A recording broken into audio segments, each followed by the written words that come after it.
Indian civilisation and culture, Mahatma Gandhi द्वारा ये लिखित एक ऐसे है जिसमें इंट्रोडक्शन को हम लोग देख लिए थे। अब फर्स्ट पैराग्राफ की ओर चलते हैं और लाइन बाय लाइन इसे समझने का प्रयास करते हैं।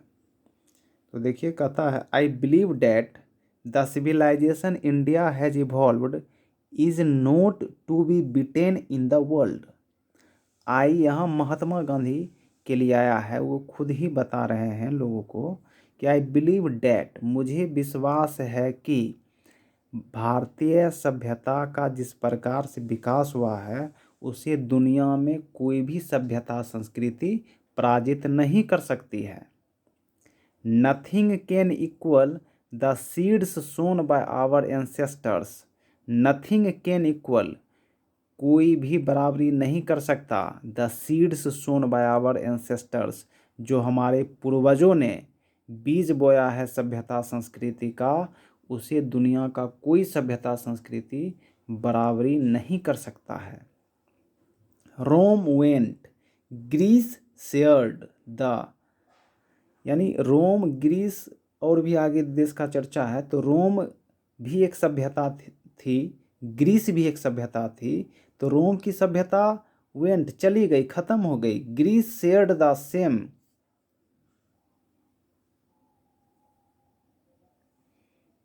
फैट, और ग्रीस का भी भाग उसी प्रकार से रहा। The might of the Pharaohs was broken, यानी मिस्र के राजाओं को फराउज कहते थे, तो मिस्र की सभ्यता भी खत्म हो गई, टूट गई। Japan has become westernised, Japan का पश्चिमीकरण हो गया, यानी जापान की सभ्यता जो है वह पूर्ण रूप से इंग्लैंड, यूरोप की सभ्यता को अपना लिया, अपनी सभ्यता को ख़त्म कर दिया। Of China nothing can be said, China के बारे में कुछ नहीं कह सकते हैं कि बेचारा वो तो क्या खाता है क्या पीता है सब चीज़ को। बट इंडिया इज स्टिल, लेकिन इन सब सभ्यताओं के बीच भारत अपनी सभ्यता को बचा के रखा। सम हाउ और अदर, किसी न किसी प्रकार से भारतीय सभ्यता अपने आप को बचा कर रखा। साउंड एट द फाउंडेशन, अपने बुनियादी पर, अपने विचारों पर, यानी इन सब सभ्यता के बारे में कुछ कहा नहीं जा सकता, लेकिन भारत की सभ्यता किसी न किसी प्रकार अपने बुनियादी पर आज भी टिकी हुई है। The people of Europe learn their lessons from the writings of the men of Greece और Rome which exist no longer in their former glory। कहता है कि the people of Europe, Europe के लोग, यानी यूरोप के लोगों ने learn their lessons from the writings of the men of Greece और रोम, रोम और ग्रीस के लोगों के द्वारा लिखे गए चीज़ों से उन्होंने पढ़ना और लिखना सीखा। कहाँ के लोगों ने? तो यूरोप के लोगों ने। और रोम और ग्रीस जो खुद अपनी भी सभ्यता को नहीं बचा रख सकी, जो अपनी ही ग्लोरी को नहीं बचा, गौरव को बचा के रख सकी, उनसे इन्होंने सीखने का प्रयास किया। In trying to learn from them, उनसे सीखने की कोशिश में, किन से? यानी रोम और ग्रीस से सीखने की कोशिश में यूरोप के लोगों ने, the Europeans imagine that they will avoid the mistakes of Greece and Rome, Europe के लोगों ने इमेजिन किया, कल्पना किया कि वे अवॉइड करेंगे, मतलब टालेंगे किस चीज़ को? तो मिस्टेक को, जो ग्रीस और रोम की सभ्यता के लोगों ने किया, जो जिनका सभ्यता संस्कृति समाप्त हो गया। तो यूरोप के लोगों ने सोचा कि इनके द्वारा किए गए गलतियों को वो ख़त्म कर देंगे, टाल देंगे। Such is their pitiable condition, और यही उनकी दयनीय स्थिति हो गई। यानी आप जब किसी से अच्छाई बात सीखते हैं तो उनके साथ साथ बुरी बातें भी आ जाती है। तो यूरोप के लोगों ने सोचा क्या हम उनकी बुराइयों को हटा देंगे, मिस्टेक को अपने सभ्यता संस्कृति में नहीं लाएंगे, लेकिन उनसे सब चीज़ को ही ग्रहण कर लिया, जिससे यूरोप के लोगों की सभ्यता संस्कृति प्रभावित हुई। In the midst of all these, इन सबों के बीच, दूसरा स्टेंजा देखते हैं। In the midst of all these, paragraph, दूसरे पैराग्राफ में देखिए कि in the midst of all these, इन सबों के बीच, India remains immovable and that is her glory. इन सभी सभ्यताओं के बीच यानी रोम, ग्रीस, चाइना, मिस्र, इन सब सभ्यताओं के बीच इंडिया रिमेन्स, इंडिया रहा, इमोविएबल, अचल, मतलब ये टूटा नहीं, ना ही इसकी सभ्यता खत्म हुई। And that is her glory, और यही इसकी गौरव है। इन सब सभ्यताओं के बीच भारत अपनी सभ्यताओं को बचाने में कामयाब रहा और यही इसकी गौरव है। It is a charge against India that her people are so uncivilised, ignorant and stolid. कहा जाता है कि इट इज ए चार्ज, यह चार्ज मतलब दोषारोपण, ये मोबाइल चार्ज करने वाला नहीं है। It is a charge against India, भारत के लोगों पर एक चार्ज लगाया जाता है। चार्ज मतलब दोषी ठहराया जाता है भारत के लोगों को। That her people are so uncivilised, भारत के जो लोग हैं, यहाँ के जो लोग हैं वो असभ्य व्यक्ति हैं। इग्नोरेंट, बिना जानकारी के और सुस्त लोग हैं। ये भारत के लोगों पर चार्ज लगाया जाता है, दोषारोपण बाहर के लोगों के द्वारा। That it is not possible to induce them to adopt any changes. That it is not possible, और यह संभव नहीं है, टू इंड्यूस, उन्हें कुछ भी दे देना, कहाँ के भारतीय लोगों को, टू अडॉप्ट एनी चेंजेज, कि भारत के लोग किसी भी परिवर्तन को स्वीकार नहीं करते हैं, अंगीकार नहीं करते हैं। It is a charge really against our merit. It is a charge, यह जो दोषारोपण किया जाता है रियली, वास्तविक में, अगेंस्ट, हमारे विरुद्ध, यानी हमारे गुणों के विरुद्ध लगाया गया ये दोषारोपण है। It is a charge really against our merit, यह जो हम लोगों के ऊपर दोषारोपण किया जाता है ये हमारे गुणों के विरोध में है।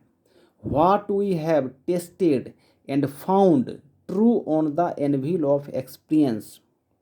व्हाट वी हैव टेस्टेड, जो हमने परखा, यानी हमारे पूर्वजों ने जिस चीज़ को परखा, एंड फाउंड ट्रू, और सत्य पाया, on the anvil of experience, experience के एनविल पर। एनविल मतलब निहायत, निहायत मतलब क्या होता है कि जब आप देखते होइएगा कि जो जहाँ पर लोहार लोग लोहे को पीटते हैं तो जिस जगह पर पीटा जाता है उस लोहा को देखते होइएगा तो उसी को निहाय बोलते हैं।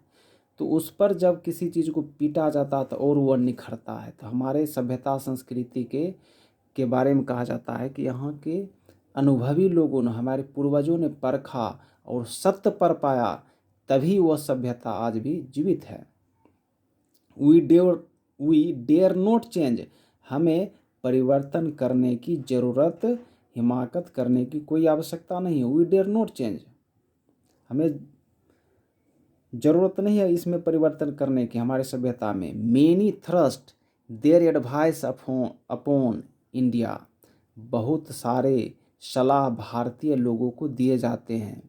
एंड सी रिमेन्स स्टडी, और वो फिर भी क्या है, नियमित है। यानी भारतीय सभ्यता संस्कृति जो है इसमें लोगों को बोला जाता है कि आप इसे चेंज कर लीजिए, ये अपना लीजिए, लेकिन भारत का लोग आज भी नियमित है अपने सभ्यता संस्कृति पर। दिस इज हर ब्यूटी, और यही क्या है, भारतीय सभ्यता संस्कृति की सुंदरता है। It is the sheet anchor of our hope, और यही हमारे उम्मीदों की आधार है। यानी जो हम लोग जिस सभ्यता संस्कृति पर चले आ रहे हैं उसको बदलने की आवश्यकता नहीं है, और उम्मीद है कि जो हम सभ्यता संस्कृति को बना कर रखे हैं वही बेटर है। Number 3, civilization is that mode of conduct.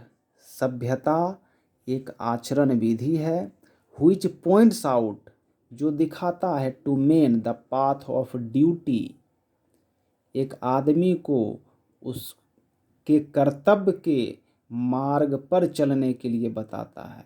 यानी सभ्यता एक आचरण विधि है। एक तरह समझिए कि ये सिविलाइजेशन का डिफिनेशन है, महात्मा गांधी के द्वारा बोला जा रहा है कि सभ्यता क्या है। तो बोलते हैं कि civilization is that mode of conduct, सभ्यता वह आचरण विधि है, which points out to men the path of duty, जो लोगों को उसके कर्तव्य के पाथ पर चलने को बताता है। Performance of duty and observance of morality are convertible terms. Performance of duty मतलब कर्तव्य का प्रस्तुतिकरण, यानी आप जो कर्तव्य करते हैं उनका क्रियान्वयन। एंड ऑब्जर्वेंस ऑफ मोरलिटी और नैतिकता का पालन आर कन्वर्टिबल टर्म्स, वे दोनों परिवर्तन योग्य चीज़ हैं। कहने का मतलब ये हुआ कि यदि आप कर्तव्य का पालन करते हैं तो आप नैतिकता का पालन करते हैं, और यदि आप नैतिकता का यानी अच्छा आचरण का पालन करते हैं तो आप अपने कर्तव्य का पालन करते हैं। दोनों एक दूसरे पर टिका हुआ है। To observe morality is to attain mastery over our minds and our passions. To observe morality यानी नैतिकता का पालन, इज टू अटेन प्राप्त करता है, मास्टरी यानी मालिक, यानी जब आप अपने नैतिकता का पालन करते हैं तो आप मास्टर हो जाते हैं, मालिक हो जाते हैं। किसका? तो over our minds and our passion, हम अपने दिमाग के ऊपर और अपने जोश के ऊपर एक तरह से नियंत्रण स्थापित कर लेते हैं। किसके द्वारा? तो नैतिकता का पालन करके। सो डूइंग, ऐसा करके, वी नो, हम लोग जानते हैं, आवर सेल्फ, खुद को। जब आप अपने सभ्यता संस्कृति का पालन करते हैं, कर्तव्य का पालन करते हैं, तो आप खुद को जान पाते हैं। The Gujarati equivalent for civilization means good conduct. Gujarati का मतलब जो है, सिविलाइजेशन का गुजराती मीनिंग होता है गुड कंडक्ट, अच्छा आचरण।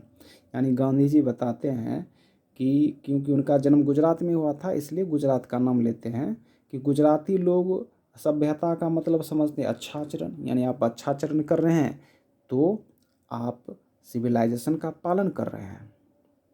Number 4, if this definition be correct, definition means परिभाषा, यदि यह परिभाषा सही है, यानी 3 नंबर में जो हम पढ़े हैं वो एक तरह से परिभाषा है, डिफिनेशन है। यदि ऊपर का परिभाषा सही है, देन इंडिया, तब Bharat, as so many writers have shown, Bharat में बहुत सारे राइटरों ने दिखाया है, has nothing to learn from anybody is, तो भारतीय लोगों को किसी से सीखने की आवश्यकता नहीं है। And this is as it should be, यह जैसा है उसी प्रकार रहना चाहिए।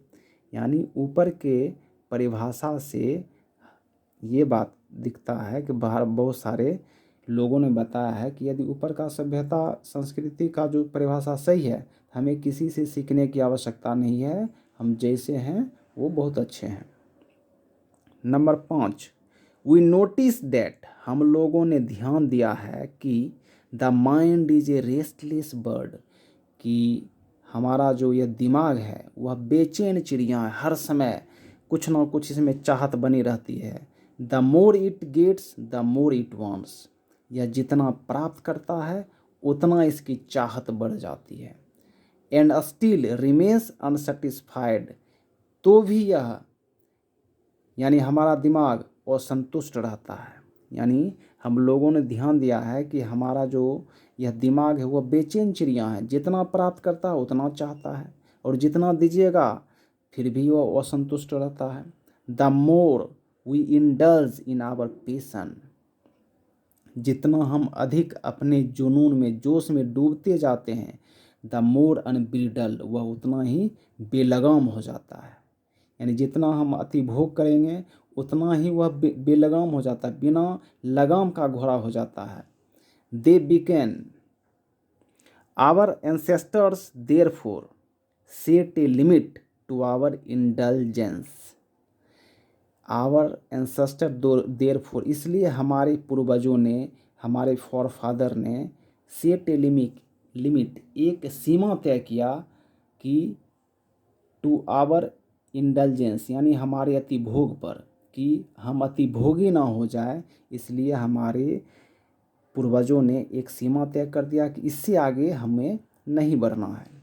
दे सॉ डेट, उन्होंने देखा कि happiness was largely a mental condition, कि खुशी जो है एक मानसिक स्थिति है। इसके लिए बहुत सारी चीज़ों की आवश्यकता नहीं पड़ेगी। अगर आप खुश रहना चाहते हैं तो बहुत चीज़ों को लेकर के प्राप्त करके खुश नहीं हो सकते, छोटी छोटी चीज़ों से भी हमें खुशी प्राप्त हो सकती है। फिर आगे की लाइन को देखेंगे अगले वीडियो में। Thank you.